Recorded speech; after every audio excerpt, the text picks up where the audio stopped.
Hi friends, welcome to Jaya's recipes. അപ്പോൾ ഇന്ന് ഞാൻ നല്ലൊരു സൂപ്പർ സ്നാക്കിൻ്റെ റെസിപ്പി ആയിട്ടോ വന്നിരിക്കുന്നത്. നല്ല ഗോതമ്പ് പൊടി ഉപയോഗിച്ചിട്ടുള്ള നല്ലൊരു ചിപ്സ്. നിങ്ങൾക്ക് എന്താ ഇഷ്ടമുള്ള വെച്ചാൽ അതിന് പേരിടാം. പിന്നെ ഞാനിപ്പോൾ ഇതിനൊരു ചിപ്സ് എന്നുള്ള രീതിയിലാണ് പറയുന്നത്. ഏതാണ്ട് നമ്മൾ ചിപ്സ് കഴിക്കുന്ന പോലെയാണ്. കണ്ടില്ലേ, നല്ല ക്രിസ്പിയാണത്. അതുപോലെ കുറച്ച്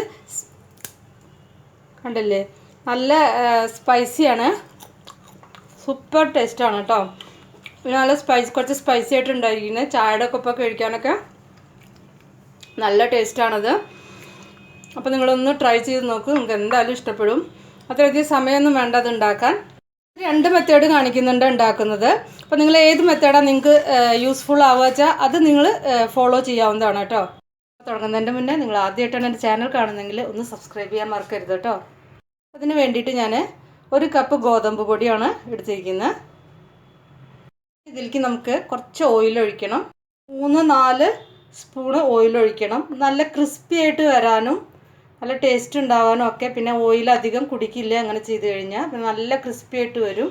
അപ്പോൾ അതിന് വേണ്ടിയിട്ടാണ് 4 സ്പൂണ് ഓയിൽ. 3 മുതൽ 4 സ്പൂൺ വരെ ഒഴിക്കാം. ആവശ്യത്തിന് നമുക്ക് ഉപ്പ് ചേർത്ത് കൊടുക്കാം. ഇതിലേക്ക് നമുക്ക് ചില്ലി ഫ്ലേക്സ് ചേർത്ത് കൊടുക്കാം. അത് നല്ല സ്പൈസി ആവണമെന്ന് വെച്ചാൽ നിങ്ങൾക്ക് അതിനനുസരിച്ച് ചില്ലി ഫ്ലേക്സ് കൂട്ടി കൊടുക്കാം കേട്ടോ. ചില്ലി ഫ്ലേക്സ് ഇപ്പോൾ മാർക്കറ്റിലൊക്കെ ഇപ്പോൾ ധാരാളം വാങ്ങിക്കാൻ കിട്ടും. അല്ല നിങ്ങളുടെ കയ്യിൽ ഇല്ലെങ്കിൽ കുറച്ച് ഉണക്കമുളക് എടുത്തിട്ട് മിക്സിയുടെ ചെറിയ ജാറിലിട്ടിട്ട് നന്നായിട്ടൊന്ന് ക്രഷ് ചെയ്തെടുത്താൽ മതി കേട്ടോ. എനിക്ക് ആവശ്യമുള്ളതാണ് ഇട്ടിരിക്കുന്നത്. ഞാൻ അളവ് പറയുന്നില്ല. എത്ര നമുക്ക് വേണ്ട വെച്ചാൽ അത്ര ചില്ലി ഫ്ലേക്സ് ഇടാം. പിന്നെ ഒരു ലേശം അയമോദകമാണ്, അജ്വായിൻ. വയറിനൊക്കെ വളരെ നല്ലതാണ്. അപ്പോൾ നമ്മൾ ഇതിൻ്റെ വെള്ളമൊക്കെ വയറിന് പ്രോബ്ലം ഉള്ളപ്പോൾ നമ്മൾ ഇതിൻ്റെ വെള്ളമൊക്കെ തിളപ്പിച്ച് കുടിക്കില്ലേ, ആ ഒരു സംഭവമാണത്. ഇതൊന്ന് നന്നായിട്ട് തിരുമ്മിയിട്ട് എന്നാലാണ് അതിൻ്റെ ഫ്ലേവർ ശരിക്കും പിടിക്കുക. ഒരു 1-2 നുള്ളു മതി കേട്ടോ. കുറച്ച് മതി, അധികം ഇടണ്ട. ഇഷ്ടമില്ലെങ്കിൽ വളരെ കുറച്ച് ഉപയോഗിച്ചാൽ മതി, അല്ലെങ്കിൽ നിങ്ങൾക്ക് ഇടാതിരിക്കാം. പിന്നെ വേണ്ടത് എള്ളാണ്, കറുത്ത എള്ളാണ് കേട്ടോ ഞാൻ ഇവിടെ യൂസ് ചെയ്തിരിക്കുന്നത്. കറുത്ത എള്ള് കുറച്ച് ചേർക്കുക. നമുക്ക് ആവശ്യത്തിന് വെള്ളം ചേർത്തിട്ട്, നോർമൽ വെള്ളം കേട്ടോ, ചൂടുള്ള വെള്ളം എന്നല്ല, നോർമൽ ആയിട്ടുള്ള വെള്ളമാണ്. അപ്പോൾ ആ വെള്ളം ചേർത്തിട്ട് നമുക്കിതൊരു പൂരിയുടെ മാവിൻ്റെ കൺസിസ്റ്റൻസി, പൂരിയുടെയും ചപ്പാത്തിയുടെയും മാവിൻ്റെ കൺസിസ്റ്റൻസി പറഞ്ഞാൽ വ്യത്യാസം അറിയാമല്ലോ. ഞാൻ അറിയാത്തവർക്ക് വേണ്ടി പറയാം. പൂരിയുടെ എന്ന് പറഞ്ഞാൽ കുറച്ച് ടൈറ്റ് ആയിരിക്കും, ചപ്പാത്തിയുടെ എന്ന് പറഞ്ഞാൽ കുറച്ച് നല്ല സോഫ്റ്റ് ആയിരിക്കും.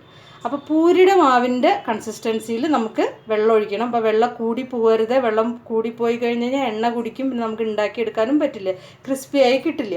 അപ്പോൾ നല്ല ടൈറ്റായിട്ടുള്ള മാവ് നമുക്ക് കുഴച്ചെടുക്കണം. ഇനി നമ്മൾ വെള്ളം ചേർക്കുന്നതിൻ്റെ മുന്നേ ഇതെല്ലാം കൂടി ഒന്ന് മിക്സ് ചെയ്തിട്ട് ഇങ്ങനെ പിടിച്ചു കഴിഞ്ഞാൽ ഇതിങ്ങനെ ഒരു പരുവാവണം. ആ രീതിയിലാണ് വേണ്ടത്. അപ്പോൾ എല്ലാം കൂടി മിക്സ് ചെയ്തു. ഇനി നമുക്ക് കുറച്ച് വെള്ളം ചേർത്തിട്ട് ഇത് പൂരിയുടെ മാവിൻ്റെ കൺസിസ്റ്റൻസിയിൽ നല്ല ടൈറ്റ് മാവായിട്ട് കുഴച്ചെടുക്കാം.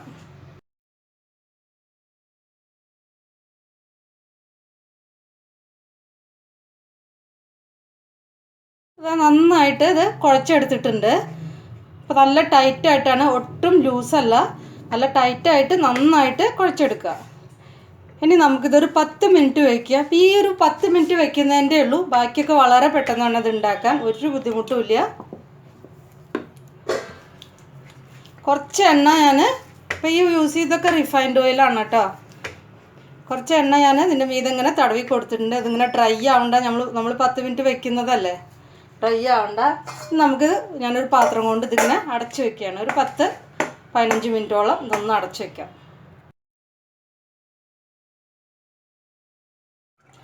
കുറച്ച് ഓയിലെടുത്തിട്ട് ഇതിൻ്റെ മീതെ പരട്ടി കൊടുക്കുന്നുണ്ട്. ഇതിൻ്റെ മീതൊക്കെ ഒട്ടിപ്പിടിക്കുന്നത് ഒഴിവാക്കാം.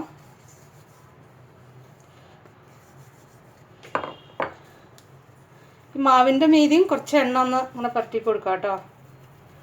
ഇനി നമുക്കിതൊന്ന് പരത്തിയെടുക്കാം. കനം കുറച്ചിട്ട് പരത്തിയിട്ടുണ്ട്. നമുക്കിത് പരത്തി വെച്ചിട്ടുണ്ട്. പരത്തി വെച്ചാൽ നമ്മളിതിങ്ങനെ പൊള്ളയ്ക്കാതിരിക്കാൻ വേണ്ടിയിട്ട് ഒന്ന് ഫോർക്ക് കൊണ്ട് ഒന്ന് കുത്തി കൊടുക്കുക. നിങ്ങളുടെ കയ്യിൽ ഫോർക്ക് ഇല്ലെങ്കിൽ വേറെ എന്തെങ്കിലും വെച്ചിട്ട് ജസ്റ്റ് ഒന്നിങ്ങനെ കുത്തി കൊടുത്താൽ മതി കേട്ടോ. അങ്ങനെ കുത്തി കൊടുക്കുക. നമ്മൾ എണ്ണയിലേക്ക് ഇടുമ്പോഴേ ഇതിങ്ങനെ പൊള്ളച്ച് വരും. അപ്പോൾ പൊള്ളയ്ക്കാതിരിക്കാൻ വേണ്ടിയിട്ടാണ് അങ്ങനെ ചെയ്യുന്നത്. പൊളച്ച് വന്നാൽ നമുക്കൊരു ചിപ്സിൻ്റെ അത് വരില്ല. അപ്പോൾ ഇങ്ങനെ ആയി കഴിഞ്ഞാലാണ് ആ ഒരു ചിപ്സിൻ്റെ ആ ഒരു ഇത് വരുള്ളൂ. ഇങ്ങനെയാണ് കട്ട് ചെയ്തിരിക്കുന്നത്. നമ്മൾ എണ്ണയിലേക്ക് ഇടുമ്പോൾ ഒരു കത്തിയോ അങ്ങനെ എന്തെങ്കിലും എടുത്തിട്ട് ഇതിലേക്ക് ഇങ്ങനെ എണ്ണയിലേക്ക് ഇട്ട് കൊടുത്താൽ മതി കേട്ടോ. ആവശ്യത്തിനുള്ളത് എത്ര വേണ്ട വെച്ചാൽ അത്ര ഇട്ട് കൊടുക്കാം. കുറേ എണ്ണ ഒഴിച്ചിട്ടാണെന്ന് വെച്ചാൽ മുഴുവനായിട്ട് ഇട്ട് കൊടുക്കാം. അങ്ങനെ കത്തി കൊണ്ട് ഇങ്ങനെ ആക്കി കഴിഞ്ഞാൽ അത് തന്നെ പോന്നോളൂ. ഓക്കെ, അപ്പോൾ ഇതാ എണ്ണ ചൂടാക്കാൻ വെച്ചിട്ടുണ്ട്. റിഫൈൻഡ് ഓയിലാണ് കേട്ടോ ഒഴിച്ചിരിക്കുന്നത്. അപ്പോൾ ഇത് ഒരിക്കലും ഹൈ ഫ്ലെയിമിൽ വെക്കരുത്. മീഡിയം ഫ്ലെയിമിൽ വെച്ചിട്ട് ചൂടാക്കിയിട്ട് ഇതിൽ ഇടാൻ പാടുള്ളൂ. ഹൈ ഫ്ലെയിമിൽ വെച്ചാൽ അത് ഏതാണ്ട് ഒരു പൂരി പോലെയൊക്കെ ആവും. അപ്പോൾ ആ ടേസ്റ്റ് കിട്ടില്ല. നമുക്കൊരു ചിപ്സിൻ്റെ ഒരു ടേസ്റ്റ് കിട്ടണമെങ്കിൽ മീഡിയം ഫ്ലെയിമിൽ വെച്ചിട്ട് ഉണ്ടാക്കിയിട്ട് പിന്നെ അത് ലോ ടു മീഡിയം അങ്ങനെ ഇടയ്ക്ക് വെച്ചിട്ട് അത് ക്രിസ്പി ആക്കിയിട്ട് എടുക്കണം.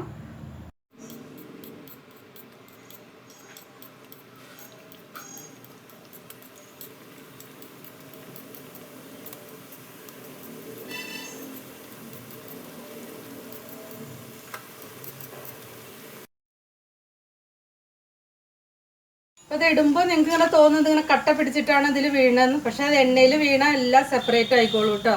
അപ്പോൾ ഇടുമ്പോൾ കട്ടയായാലും കുഴപ്പമൊന്നുമില്ല. അങ്ങനെ അതായത് ഒട്ടിപ്പിടിച്ച രീതിയിലായാലും കുഴപ്പമില്ല. എണ്ണയിൽ വീണ് കഴിഞ്ഞാൽ എല്ലാം അതിങ്ങനെ സെപ്പറേറ്റ് ആയിട്ട് മാറും. നല്ല ലോ ഫ്ലെയിമിൽ തന്നെ വെച്ചിട്ട് ചെയ്യാതെ എന്നാലേ അങ്ങനെ ക്രിസ്പി ആയിട്ട് കിട്ടുള്ളൂ.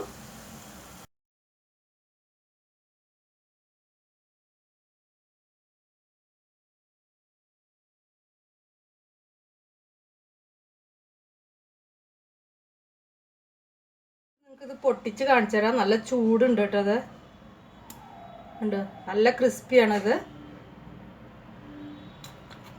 നല്ല ക്രിസ്പിയാണ്, നല്ല ടേസ്റ്റാണ്. അത്യാവശ്യം എരിവുണ്ട്, പിന്നെ എള്ളിൻ്റെ ഒക്കെ ഒരു ടേസ്റ്റ് ഉണ്ട്.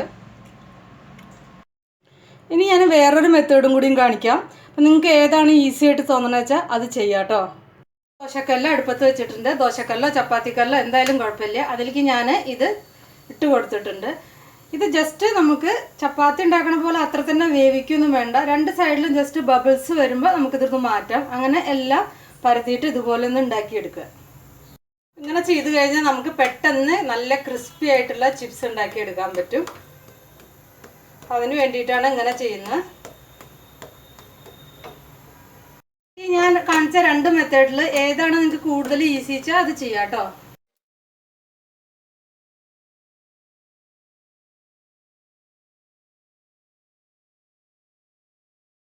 മാറ്റാം. ഞാൻ ഈ ചപ്പാത്തി ഒന്ന് കട്ട് ചെയ്ത് കാണിക്കാം. അപ്പോൾ അത് വല്ലാതെ അങ്ങനെ ഇത് ആവരുത് കേട്ടോ. അപ്പോൾ പിന്നെ നമുക്ക് കട്ട് ചെയ്തെടുക്കാൻ പറ്റില്ല.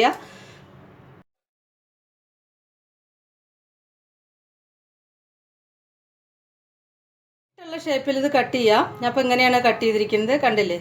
ഇതിങ്ങനെ ഓരോന്നായിട്ട് അങ്ങോട്ട് ഇട്ട് കൊടുത്താൽ മതി എണ്ണയിൽ. അപ്പോൾ എല്ലാ ചപ്പാത്തിയും കൂടിയിട്ട് ഉണ്ടാക്കി വെച്ചിട്ട്, ചപ്പാത്തി എന്ന് പറഞ്ഞാൽ എല്ലാം ഒന്ന് ജസ്റ്റ് ഒന്ന് രണ്ട് സൈഡും ചൂടാക്കിയതിൻ്റെ ശേഷം എല്ലാം കൂടി വെച്ചിട്ട് ഒന്നിച്ച് കട്ട് ചെയ്ത് എടുത്താൽ മതി. അപ്പോൾ എളുപ്പമാണ്. എന്നിട്ട് ഈ കഷ്ണങ്ങൾ കുറച്ച് കുറച്ചായിട്ട് എണ്ണയിലിട്ട് വറുത്ത് കോരിയാൽ മതി. ഇത്രയേ ഉള്ളൂ സംഭവം, എളുപ്പമാണ്. എണ്ണ ചൂടായി വന്നിട്ടുണ്ട്. ഹൈ ഫ്ലെയിമിൽ വെച്ചിട്ട് ചെയ്യരുത് കേട്ടോ. അപ്പോൾ കരിഞ്ഞു പോവും, പിന്നെ ക്രിസ്പി ആയി കിട്ടില്ല. ഇപ്പം തന്നെ ഇത് കുറേയൊക്കെ ക്രിസ്പി ആയിരിക്കണം. ഞാൻ കുറച്ച് എണ്ണയിലാണ് അത് വറുത്തെടുക്കുന്നത്. അപ്പം നിങ്ങൾ ചെയ്യുമ്പോൾ ചപ്പാത്തി അത് 3-4 ഒരുമിച്ച് എത്രയുള്ളത് വെച്ചാൽ ഉണ്ടാക്കിയിട്ട് ഒന്നിച്ച് അങ്ങോട്ട് കട്ട് ചെയ്താൽ മതി. ഞാനിപ്പോൾ ഒന്നുണ്ടാക്കിയിട്ടാണ് കട്ട് ചെയ്യുന്നത് എളുപ്പത്തിന് വേണ്ടിയിട്ട്. നമുക്ക് ഉണ്ടാക്കാൻ എളുപ്പം, അതായത് ഞാൻ വീഡിയോയ്ക്ക് വേണ്ടിയിട്ട് ഒന്നാണ് ഉണ്ടാക്കി കാണിക്കുന്നുള്ളൂ.